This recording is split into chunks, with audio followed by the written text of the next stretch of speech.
Alright guys, welcome back for another episode.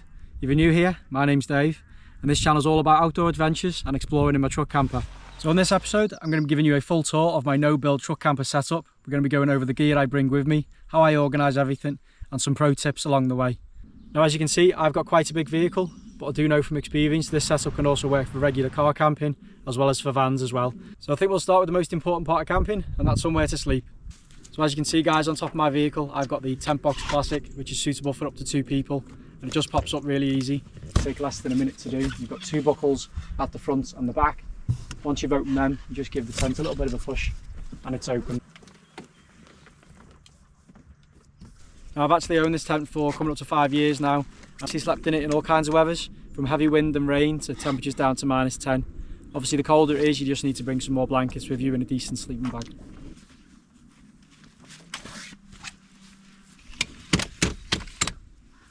And there's your stairs into your bedroom.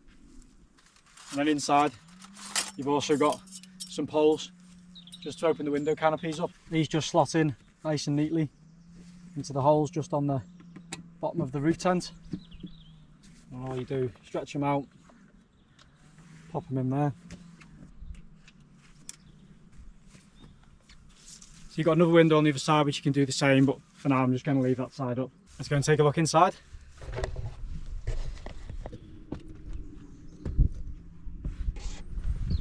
They're quite deceiving actually, these roof tents. On the outside they don't look like there's much space, but when you get in there's enough room for at least 2 adults. There's plenty of storage, there's 2 big pockets either side. And you've got a nice cargo net overhead, which I just use to wrap my fairy lights around, and that gives a nice ambience at night and makes it feel nice and cosy. And you get a really nice memory foam mattress with it as well. I've never had to put anything on top of this at all other than my bedding, and I've always been really comfy. You can see there how thick the actual mattress is, and that all comes out as well so you can wash it. You may have noticed this large vacuum bag inside the tent, and this basically holds all of my bedding. So I've got 2 pillows in here, a duvet and a sheet as well. What you'll find is if you just close all the tent down and you leave your bed in there and it's not been aired out, or you haven't used it for a little while, this bedding will all start going damp, and then when you open it up everything's wet inside and it's no good. So I just decided to get a large vacuum sealed bag. Once I've dried all my bedding out, I just pop it back in here, and then I just got myself one of these mini rechargeable pumps. You can inflate and deflate items with this, and it comes with a number of different attachments. One of them is ideal for vacuum sealed bags, and just turn it on and it'll suck all the air out. And there you go, you've got all your bedding nicely sealed inside the vacuum bag, and it just stops that going damp. And the other advantage is it just shrinks all the bedding down to next to nothing, so it just makes it easier to close the tent. One of the good things about being high up, you get some fantastic views. It's one thing that often gets overlooked, regardless of sleeping in a roof tent, a regular tent on the ground, or if you're in the back of your truck or your van, is condensation build-up. What a lot of people do to tackle that problem is just open the windows or the door inside the tent. Obviously in the winter months you might not want to be doing that. So the solution I have for dealing with condensation is using these moisture absorbing bags. And the great thing about these is they're actually reusable. I've been using these for a while now. I think it's by a company called Eurohike, but I'll double check and put a link in the description, but it's really handy and I haven't had any issues with condensation. So the tent's all set up and it's nice and sunny. I think it's time to get the awning out, and I'll show you how easy that is to do on your own as well. So the awning I've got on the side of the vehicle, that's also by TentBox as well. I've had that for about 4 or 5 years, and it's been really handy when it's pouring down or it's a really hot day and you need a little bit of shade out the sun. Bit of a pro tip for you, I just leave one of these light bars inside the awning itself. They're motion activated, or you can just turn them on and off with the buttons on the side. The good thing is about this, it's magnetic, so I can just mount that on the inside of the awning if I need a bit of lighting, and they're also rechargeable as well. There's just 3 buckles on this awning, and then my advice is if you reach in and grab the poles that are going to mount horizontally along the awning, just take them out as far as you can for now, and then you can just start to unroll the awning. Once you get to the end where the awning stops, you can just reach in and just attach those horizontal poles. Do the same on the other side. And inside the metal part of the awning, you've got your legs. Just drop them down. I just like to adjust them before I put them down. And that's pretty much it. You just straighten them out, then you can go round and just attach all of your Velcro fasteners. So now that the tent and the awning's all set up, it's time to have a little look in the back of the truck bed, see how I organise everything and what gear I'm bringing with me. So as you can see, I've got a raft of gear in the back of here, and this all stays in the back of the truck pretty much 24/7, and I've still got loads of space to sit in the back, and also I like to sleep in there as well depending on what I'm doing. I've got a inflatable mattress and sleeping bag and an inflatable pillow that can just go in the back there, so it's a bit easier in the morning. I can just sort of get up and throw those things away. Plus it's really cosy. One of the things that I think gets quite overlooked, just having everything organised and easy to get to. Plus, if you maximise your storage space, you're able to bring more with you as well. So I'll give you a little tour as to how I organise everything, what I do to do that, and how that prevents me from having to build in the back. So I use these storage boxes, and they're really, really good. They're by a company called Wham, just like the band. So I've got 3 of these, 2 of which are the same size, and then I've got 1 smaller one. First box really is just full of all my dry food. I won't go for everything, but it's the standard stuff you expect to see. Some of the things I do recommend is the likes of the long life milk. Just means if you haven't got your fridge, then you've still got some milk to go on your cereal in the morning. So you've got all the tins, I've got porridge, rice, noodles, I've got things for stir fry, canned meat as well, and then just some snacks and that. And that just stays in the vehicle all the time, so I just top that up whenever I've used it. So in the second box, I've got everything I need for cooking. Cutlery, that's nice and organised. In this little box, everything's in there that I need for cooking utensils, knives, forks. Next up, I've got my kitchen roll. It's a bit like a Russian doll, this one, because I store my tin foil inside the kitchen roll, and then inside put all my Ziploc bags. Just means everything's neatly stored away in there and you're not wasting any unnecessary space. So then I've got 4 bowls. This is part of the Stanley kit, which I'll talk about in a minute. I've got 4 plates as well. I keep spare gas for my main cooker in here. And then the next thing is my pots and pans. Really good kit by Stanley. I think it's classed as their adventure cooking kit, but I'll put a link in the description below. It's really good. Everything packs nice and neat inside. Now I've adapted this slightly because it actually comes with plates and bowls that all sit inside in there, as well as some cutlery. But what I found was that sometimes I was rummaging around in the box just to get some cutlery out of there or some bowls, so I decided to keep them separate. I just put a smaller pan inside of there. Frying pan's really handy, just got a nice handle that tucks away nice and neat and locks back in place, and all that just tucks away.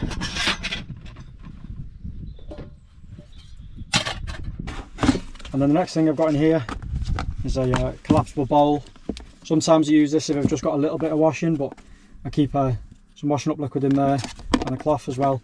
But I do tend to use my main collapsible washing bowl, which stores very nice and neatly as well. And everything just goes back in there nice and neat. It's easily accessible, so I'm not fumbling around trying to get to anything.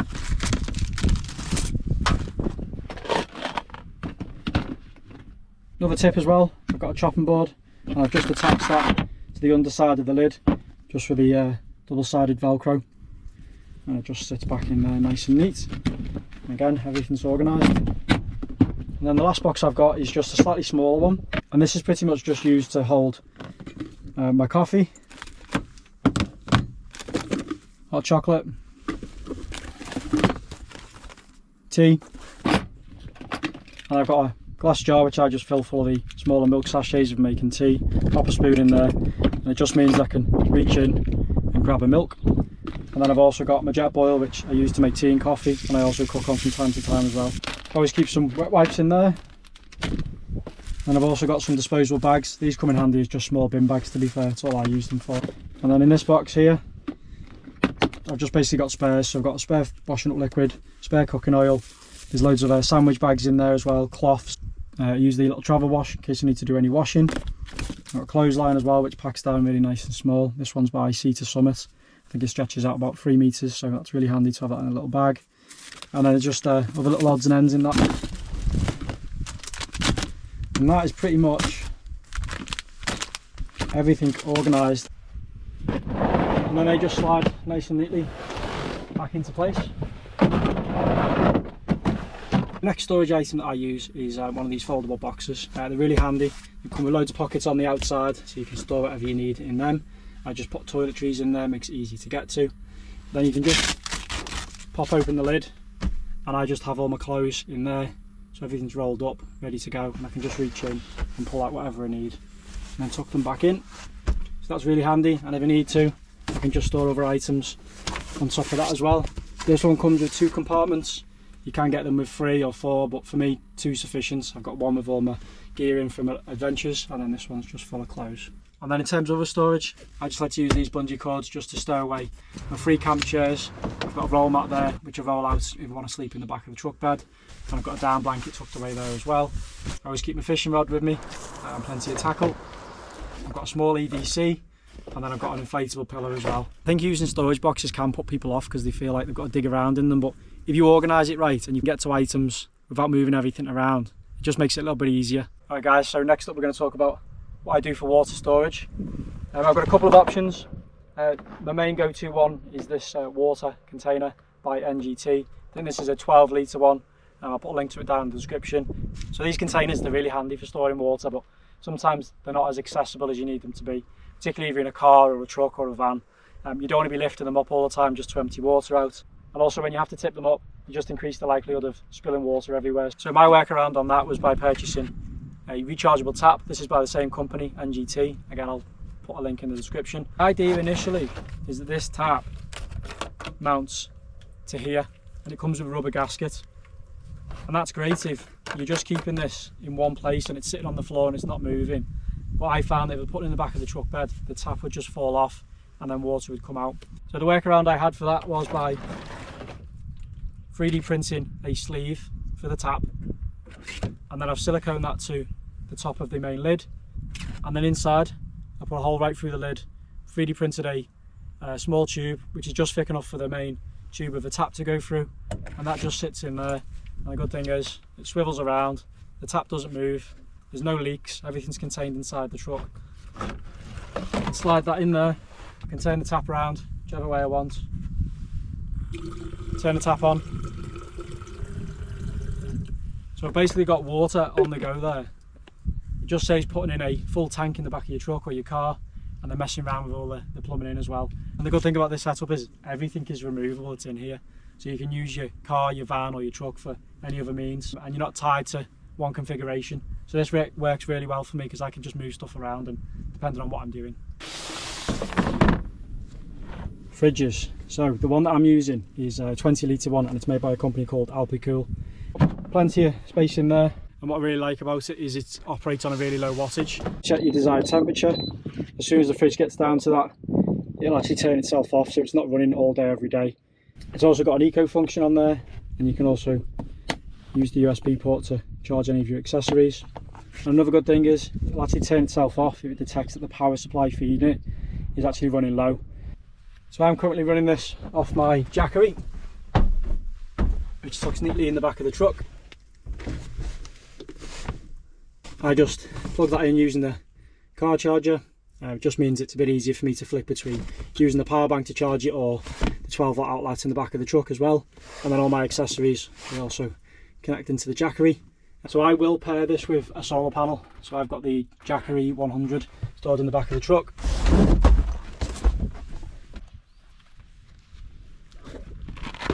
That just sets up nice and easy.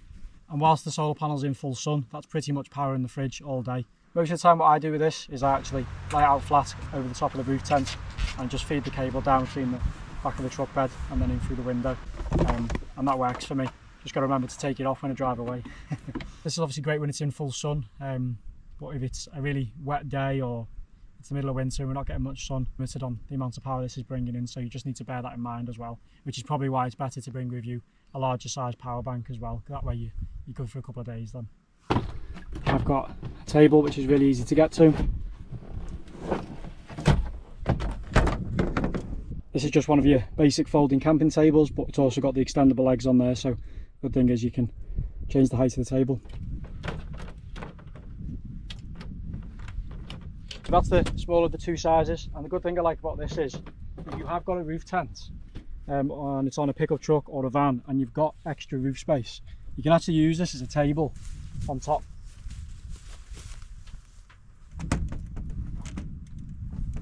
There you go, you've now got a table on top of your roof. So you can do some cooking up there, or even if you just want to put your drinks out the way or make a cup of tea, it's ideal for that. Now if you want to use it as a regular sized table, there's a set of legs which just sit quite neatly underneath the table. And then I tend to just place it by the back of the tailgate. It means I've got two tables then and plenty of work surface to work on or cook or whatever I'm doing. And then I also have tucked away down the side by the table full double burner. Comes in a really nice travel case, just makes it a little bit easier to store.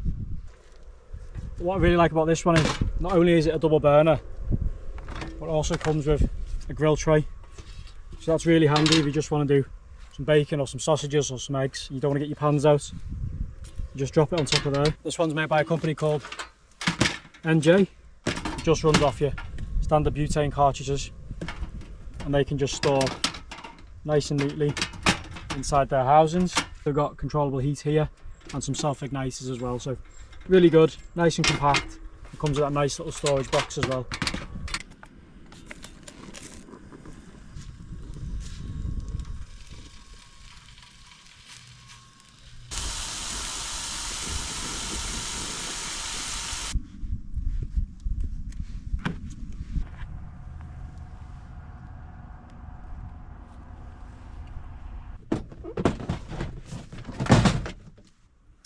Alright guys, so we've got everything there for storage, for power, for cooking, for keeping food cold.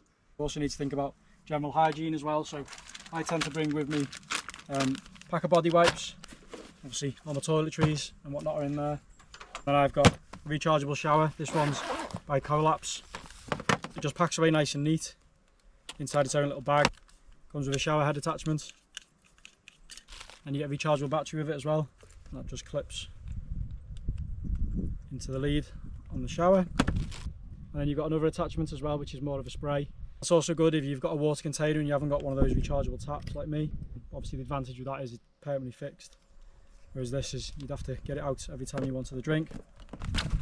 I also tend to bring a collapsible bucket as well, and that's normally what I'll use if I'm getting a shower, and I'll just fill that full of water. But by just unscrewing the lid on top of the water container, once you drop the pump in there, you've got yourself running water. As you can see, there's a decent spray on that. And the shower also comes with a suction cup, and it's got a set of hooks on there, so just hang that on your awning, connect your shower on there, and then you can have a nice outdoor shower.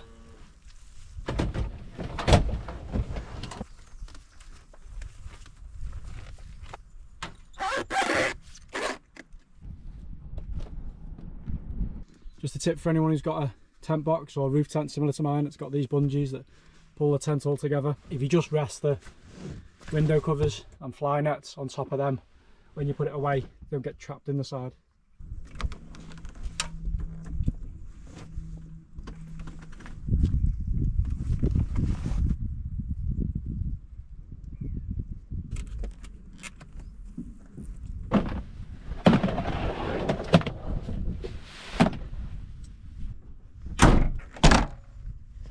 Okay guys, hope you enjoyed seeing how I've got the truck set up and how it works for me. Let me know down in the comments if you've got any feedback or anything I could do differently, or even if you want to know about any of the gear that I use in a bit more detail. Hopefully this video has given you some ideas and tips for your next car camping or truck camping adventure. And don't forget, if you enjoyed this video, to subscribe to the channel so you don't miss out on any future adventures. Cheers guys!